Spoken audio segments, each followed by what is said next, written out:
Assalamualaikum warahmatullahi wabarakatuh. Pada kesempatan kali ini saya menceritakan kisah karomah Kiai Hasyim Asy'ari. Peran ulama pesantren yang cukup sentral membuat seluruh komponen pejuang kemerdekaan Indonesia tidak ingin melepaskan diri dari bimbingan para ulama.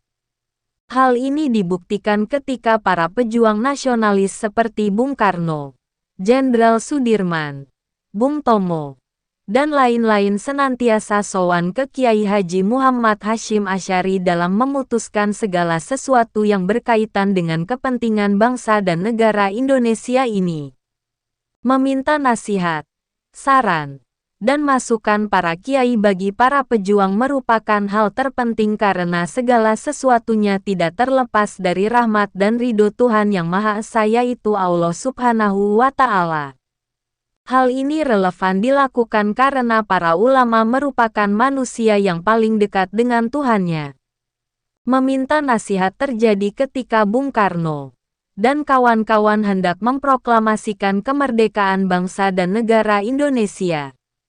Beberapa hari sebelum proklamasi kemerdekaan, Bung Karno sowan ke dalam Kiai Hasyim Asy'ari. Kiai Hasyim Asy'ari memberi masukan. Hendaknya proklamasi dilakukan hari Jumat pada Ramadan. Jumat itu penghulunya hari, sedangkan Ramadan itu penghulunya bulan.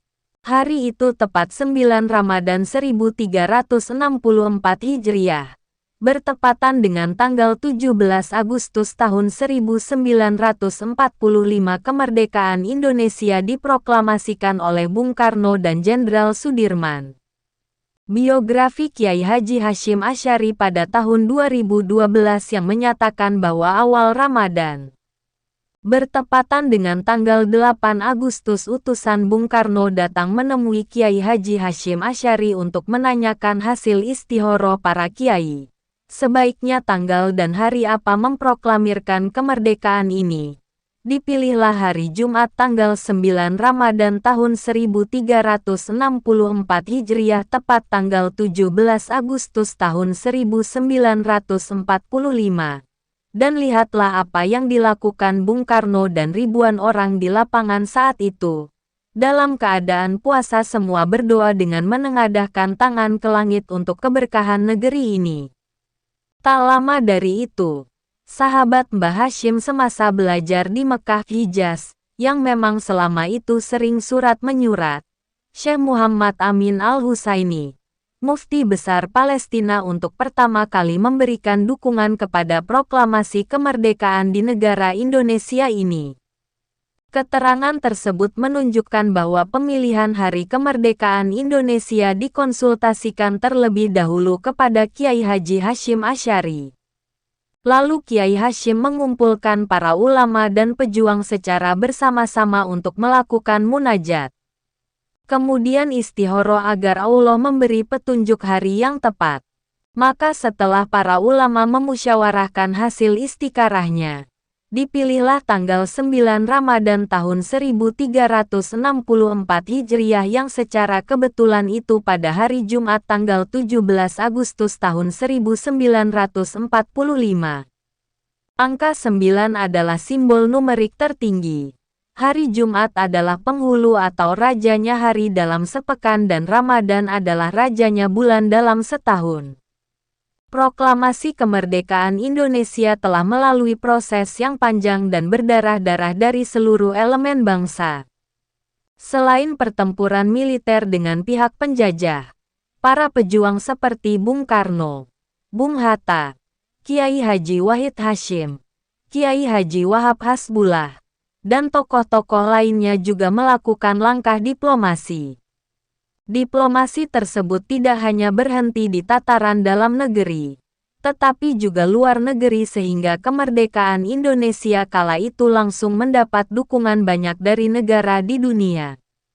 Diplomasi luar negeri dilakukan oleh Kiai Hasyim Asy'ari sendiri dengan melakukan korespondensi dengan Syekh Al-Amin Al-Husaini. Saat itu, janji Kekaisaran Jepang untuk memerdekakan bangsa Indonesia memang menarik perhatian bukan hanya di tanah air, tetapi masyarakat dunia Islam, khususnya Syekh Muhammad Al-Amin Al-Husaini. Sampai pada tanggal 3 Oktober tahun 1944, Khoirul Anam dalam Pertumbuhan dan Perkembangan Nahdlatul Ulama pada tahun 2010 mencatat, Syekh Al-Amin Al-Husaini yang merupakan pensiunan Mufti Besar Baitul Muqaddas Yerusalem yang ketika itu juga menjabat Ketua Kongres Muslimin Sedunia, juga mengirim surat teguran kepada Duta Besar Nippon di Jerman, Oshima. Kala itu Syekh Al-Husaini sedang berada di Jerman.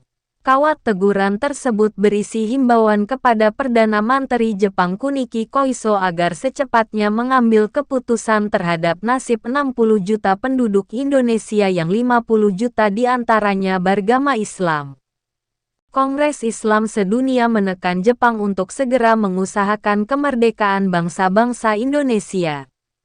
Atas teguran tersebut, Kuniki Koiso berjanji akan mengusahakan kemerdekaan bangsa Indonesia. Jawaban Koiso itu disebarluaskan melalui majalah Domei. Teguran ini dari Syekh Al-Amin Al-Husaini tersebut sampai kepada Hadratus Syekh Hasyim Asy'ari. Ia selaku Ketua Masyumi menerima tindasan kawat teguran tersebut.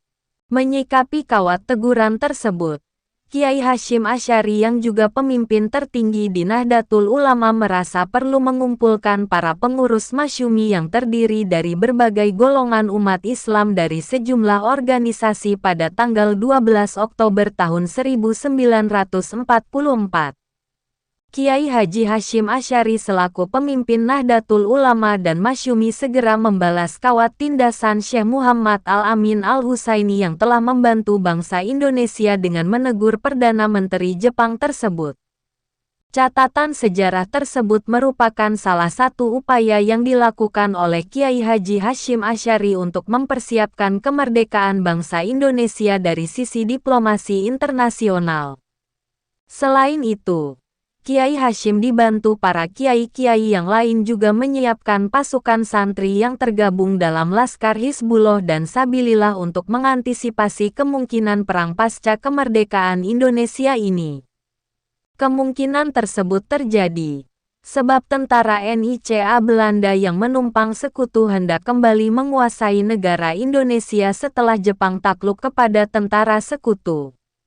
Tanggal 10 November tahun 1945 di Surabaya merupakan hari bersejarah bagi bangsa Indonesia, di mana para santri dan seluruh bangsa Indonesia berhasil menumpas agresi militer Belanda sehingga mampu mempertahankan kemerdekaan yang sudah diproklamasikan oleh Kiai Haji Hasyim Asy'ari pada tanggal 17 Agustus tahun 1945 atau 9 Ramadan tahun 1364. Mungkin cukup sekian. Wassalamualaikum warahmatullahi wabarakatuh.